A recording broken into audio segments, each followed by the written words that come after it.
All right. Good afternoon. Wow, that's loud. It's great to be here. Obviously, we're excited for the opportunity. It's a quick turnaround. Haven't played, Sunday evening, so if it feels like that just wrapped up. But we're excited about the next opportunity and the next pursuit.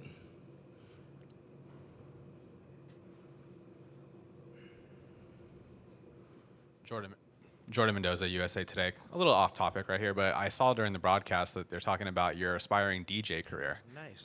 That's not off topic. I'll talk about that all day. And I was curious, what made you want to become a DJ, and do you feel like you're good at it, getting good Absolutely at it? not. And it's more of a joke than anything. So let's be honest. But I have been able to develop a great relationship with, Mike Schwartz, AKA Mixmaster Mike, who's a Bay Area guy who will be in the building tomorrow for the game. And he's one of the best DJs of all time, and happened to run with the Beastie Boys for a lot of years. And it's no secret I've always loved the Beastie Boys. So it's just kind of been a little bit of I don't know if a childhood fantasy, but probably a manhood fantasy, for me that's come true. So it's been awesome to have that relationship. No, but what I'll say is people are probably want to talk about other stuff, but just having been able to hang out with him in his studio and stuff, you see a true artist at work, and it's crazy how talented people are. And it's really impressive is when somebody's so talented at something you have no idea about, but you respect the outcome of what they do. It's really cool to see them explain to you the process a little bit. So that's been it's been fun to kind of be able to, get a peek behind the scenes, so to speak. Alex Dowd, K-Gun. You got a little emotional earlier this season talking about the role that Brian Berger played for your team. When you're going back and forth and have these quick turnarounds, how important is it to have a dedicated equipment team like this? Well, another thing I'd love to talk about. I think what you're referring to, though, happened last year. It was at our Cincinnati game. I think, maybe, I get emotional about Briggs every week, so, it's hard to remember. But Brian Berger is a really important piece of our program. And, he's the equipment manager. But more than that, he's, I kind of joke he's kind of our spirit animal. This guy is so genuine and so authentic, and has, is so, willing to sacrifice anything for us to be successful. It's what makes a program a program. And you have to be more than just about winning basketball games. We're together a lot, and you need people that are willing to put it on the line and sacrifice everything for others to be successful. And he embodies that maybe better than anybody I've ever seen. Go ahead, right here. Sir, go ahead, please. Daniel Shee, hogbeat.com. Yeah, I think the last time you faced off against Coach Cal dates back to his Memphis days. Just what do you remember about those matchups, and what are you looking forward to most about facing a Coach Cal team again? Well, yeah, we would play these mid-season, conference season battles between Gonzaga and Memphis back in the day, and they were epic battles. And a vivid memory I have is when he had that thing rolling at Memphis, is Derrick Rose coming down on a fast break, and I've never seen anybody so fast with the ball in their hands in my life. And just, what's so cool about Coach Cal is, everyone has different styles. How he's, with his swag and his personality, been able to manage so many, uber talents over the years has been really, really impressive to watch. Because at the end of the day, let's face it, if you want to be, trying to win the whole thing here, you've got to have really talented players. And Coach Cal has done as good a job as anybody maybe in the history of the game at managing talented players. Brian Peterson with AZ Desert Swarm. Getting to this round has been pretty much the standard of late at Arizona, but getting past this level, this round hasn't been for a little while. Do you feel you or the players a burden maybe that you need to try to get past that point? Not really. I don't feel a burden. I know it's easy to create narratives. These are hard basketball games, and I fully respect that. I love this team. I love how this team's built. I think this team's built for the long haul, but I also respect the fact that we're going to have to do it, possession by possession, media timeout to media timeout, game by game, and you know, our opponents are formidable. So you know, obviously we wanna be playing Saturday, but you know, we're not gonna look past this opportunity or make it like a end all be all, you know, for anything, because it's not that. Our approach to our guys has been normal.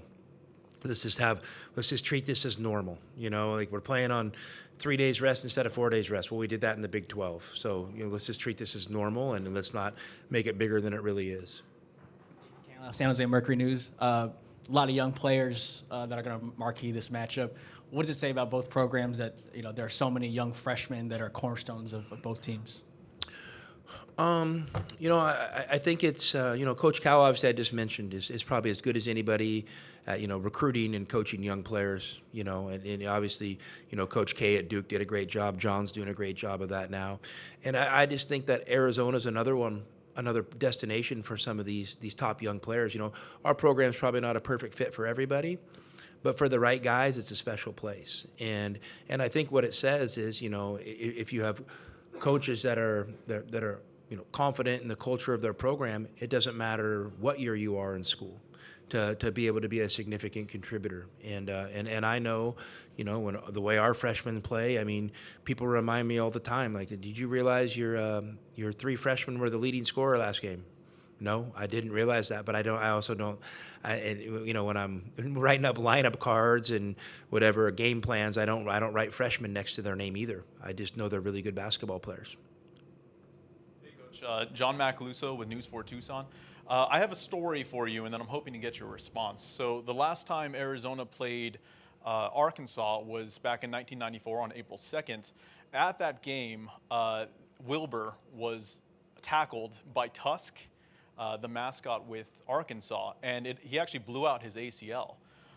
So not only did the mascot have a torn ACL from that, but he also had to watch Arizona lose in that Final Four matchup. So I talked to him this morning, and he wanted me to tell you the story and said, obviously, he's rooting for you. But now I'm hoping for your response. Was he able to play through the ACL tear? No, he was actually, he was, bad Tough. stuff after that. Well, I don't know. I mean, is there a statute of limitations, or can we get a lawsuit on that? I mean, I think he should get a good lawyer. Call Rafi, maybe. I mean, that's a name I see a lot in Arizona. I don't know. Like, yeah. Michelle Gardner, Arizona Republic.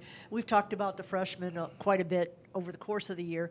Can you talk about Darius Akuff, what challenges he presents, and how does he stack up to the many freshmen that you've played? I mean, Darius is a supreme talent, and he's a great young man. Obviously, you know, for those that don't know, I was able to coach him in USA basketball 2 summers ago, and you know, he was the MVP of our tournament.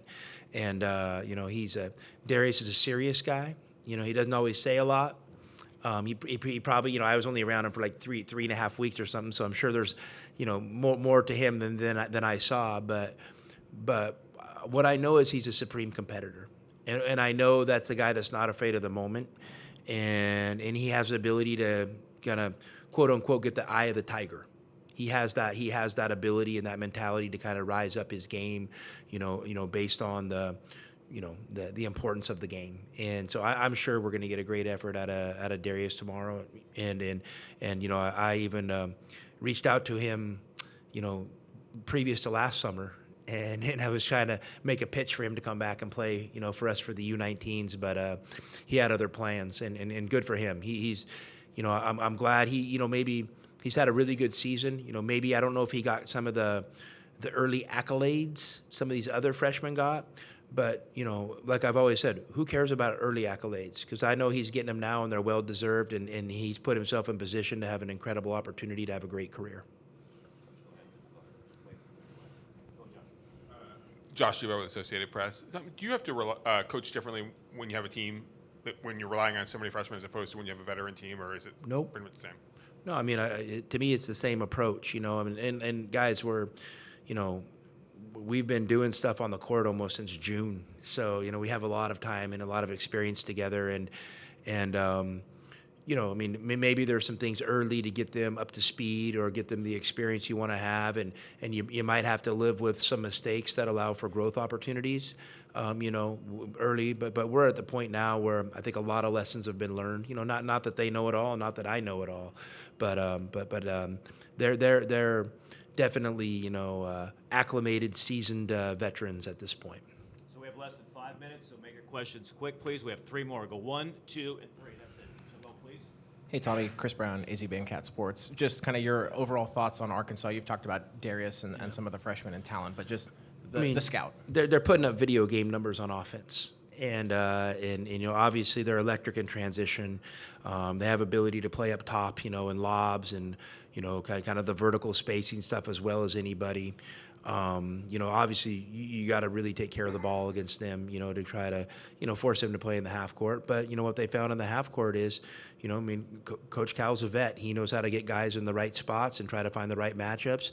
And they got a guy right now that they're really comfortable putting the ball in his hands. And, he led the SEC in scoring and assists as a freshman. That's pretty impressive.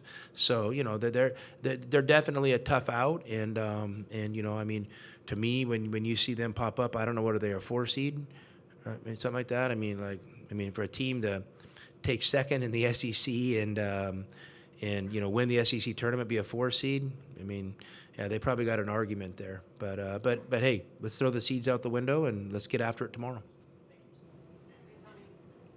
Schnell, hey Tommy, Lindsay Schnell from The Athletic. We were just in the locker room talking to your 2 point guards. You got a veteran, you got a freshman, and they're roommates, I guess, a lot on the road. Mm-hmm. I was curious, how important is that, you think, that mentorship role that Jaden has played, and how big has that been in your season's success? Well, I think it's been a critical component, and I would say the leadership aspect is really important, but I think just as important is the young player to be open to being led. To not, because sometimes when you come out of high school, we all know how we were. You think maybe actually more than you really know, and Braden's never been like that. I remember obviously it's well documented. Braden didn't start the season off on fire. And, and he and I had a couple of meetings during that time. And I just had to continue to remind him that these were experiences that he needed to get where he wanted to go. And I think once he started out slow and we had won some tough early games, I think he felt like he didn't want to step on anybody's toes. And so he and I had to have a good talk about that, because I told him, I have a sneaky suspicion, if once this thing clicks for you, you're going to be our leading scorer. And but I think that just says who he is and his character, that, once we started having team success and he wasn't having success, he didn't want to come in and overstep and maybe mess up that team success, because he's such a great young man. Seth, last one real quick. Coach Seth Davis, Hoops HQ. Maybe you're glad I'm going last, but you may have heard there's an opening in Chapel Hill. Your name is being bandied about pretty prominently. I don't know if you want to make news or address that too specifically, but I would think at a relatively early point in your head coaching career, the fact that when the best jobs in America open up, your name is thrown into that must be pretty nice. So take that anywhere you want. Oh, wow. Well, thanks. I preferred the first question about Mixmaster Mike. What I'll say, Seth, is I already have one of the best jobs in the country. And one thing we talk about in our program all the time, and I think I've gotten better at, and I think our team's been crushing it this year, is just the ability to have full focus and be present in the moment. And so I think we have a great team. I think we have a chance to advance in this tournament game by game, but I'm not delusional. I know we could lose tomorrow, but this team deserves my full focus. So there's not one thing that is going to knock me off my path. I'm 100% focused on Arizona basketball and this program, and I can't wait till the ball gets thrown up tomorrow, and then can't wait to try to figure out a way to come out on top. Coach, thanks for the time. Greatly appreciate Thank you, guys. Thanks, everybody.